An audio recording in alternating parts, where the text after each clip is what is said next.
This is Optimal Living Daily, episode 1772, Email for Minimalists, and Not a Natural, both by Joshua Fields Millburn of theminimalists.com. And I'm Justin Malik, the guy that reads to you every single day of the year, including weekends and holidays, to help you live a more meaningful and positive life. 2 posts today, both from Joshua of the Minimalists, a friend of mine and our shows. And let's keep this intro minimal for the minimalists and start optimizing your life. Email for Minimalists by Joshua Fields Millburn of theminimalists.com. I manage email differently from how I used to. Email of yesteryear. When I worked in corporate America, I would receive 150 to 250 emails a day. In fact, the first thing I did each morning was reach for my BlackBerry and check my inbox, and then I was anchored to that device throughout the day, checking it every few minutes, always anticipating every new message. It was an unspoken corporate expectation to be on call, always available. And at night, before my head hit the pillow, the last thing I did, out of habit, was check my phone for new email messages. Looking back on the whole experience, it seems a bit crazy now, but at the time, it felt completely normal. The truth is that fewer than 40 of those couple hundred emails required any kind of action. Some of them just needed to be read and filed away mentally. Many were irrelevant, but still required my precious time to read and decide whether or not it was pertinent information. To manage such a daunting load, I developed an elaborate system to organize the chaos, constantly checking my inbox, filing messages into appropriate to-do folders, delegating tasks to various employees, and setting priorities for various actions I needed to take. It was a vicious cycle, and I was never caught up. I couldn't, by definition, ever be caught up with such a barrage of perpetual incoming info. But I soldiered on, reading, filing, prioritizing, delegating, and taking action to get things done. Email today. The picture looks much different for me today. Size doesn't matter. I don't subscribe to the 5-sentence email philosophy prescribed by some of my friends. I like long emails if they are clever, well thought out, and add value to my life. That last part is the most important. For some emails, however, 5 sentences is way too long, and most emails shouldn't be sent at all. Besides, I'm perfectly capable of writing a several-page, 800-word sentence that would render this rule irrelevant, as I demonstrated in the first sentence of the 8th chapter in Everything That Remains. So instead of limiting myself, I think twice before I send an email. Is there a better way to communicate this info is the first question I ask. No more smartphone email. No longer do I get email on the device in my pocket. It was a frustrating transition at first, but I'm less stressed because of it. Unsubscribe if you don't find value. Email is my central hub. It's what I use to aggregate all my incoming info, comments, communications, websites, newsletters, blogs, etc. If something is no longer adding value to my life, I unsubscribe. Don't respond every day. If you send me an email, you will get a response if it warrants one, but that response is on my terms on my timeline. No one should send an email to anyone and expect an immediate reply. Life is too precious to spend our days feeling anxious with required email responses. Don't act on everything. Not every email requires an action. In fact, most don't. Sometimes it's okay to just hit delete. How could you manage your email differently?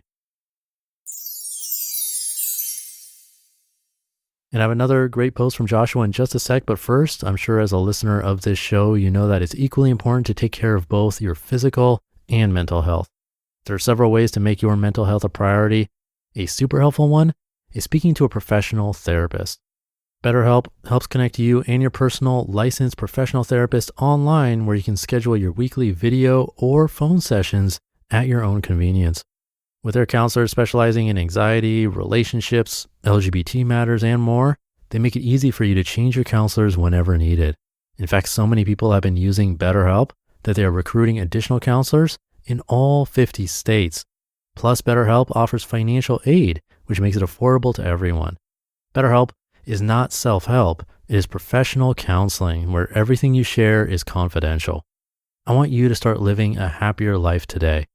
As a listener, you'll get 10% off your first month by visiting betterhelp.com/optimal. Join over 1 million people taking charge of their mental health. Again, that's BetterHelp, HELP.com/optimal. Not a Natural by Joshua Fields Millburn of the Minimalists.com. I have a confession. I am not a natural writer.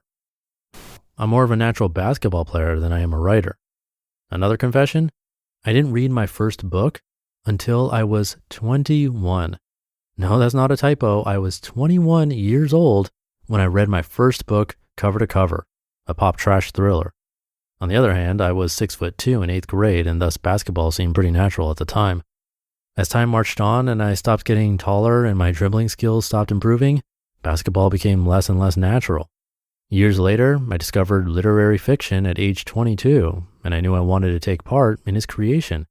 I knew I wanted to be a part of literature's exchange of consciousness. I knew I wanted to be a writer. There was just one problem. My writing sucked. I didn't know anything, not a thing about mechanics, usage, grammar, or spelling.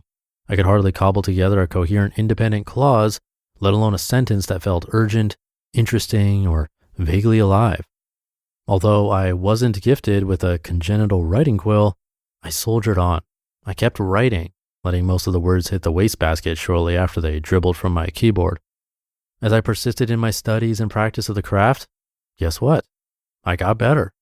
And while practice didn't make perfect, it allowed me to grow considerably. Later, my growth snowballed, and now, a decade after reading my first book, I've published several bestsellers. Writing was never natural for me. Most things in life aren't innate. Individual betterment has little to do with inbred talent. I try to pound this fact into my writing students' noggins every chance I get. Any teacher worth his chalk dust can teach techniques that will help you grow, but individual betterment requires practice and dedication, and to a certain extent, a healthy obsession. And hence this essay is not about writing, and it's certainly not about me. This essay is about you, so take note. Many people like you and me, want to do something different with their lives. I know I did. But most of these people think their would-be actions are futile because they weren't born with natural talent. These folks feel helpless or defeated, so they never take the first steps, and they certainly don't dedicate the hours required to develop real talent. Life doesn't work this way. For any dimension of life, for any skill set, be it exercise, ballroom dancing, or guitar playing, you must be willing to drudge through the drudgery to find the joy on the other side. Before a man can even think about being a rock star, he must earn the calluses on his fingertips. To do this effectively, you must find ways to make the menial work more fun. After much practice, many hours of practice, whatever you're doing eventually feels like second nature, which is better in countless ways. Second nature always feels more earned, more honest, more real. You just listened to the post titled Email for Minimalists and Not a Natural, both by Joshua Fields Millburn of the Minimalists.com. Great ones from Josh. I never would have considered myself a natural narrator, and then I ended up being the audiobook narrator for pretty much all of the Minimalist books, which is crazy. For me, it's exactly what he said. I have my calluses from working hard on these, but I found the joy and meaning in narrating these posts for you. And I think you find the same with your own work, skills, or family, and more. So I'll leave it at that. Have a great day, and more posts coming for you tomorrow, where your optimal life awaits.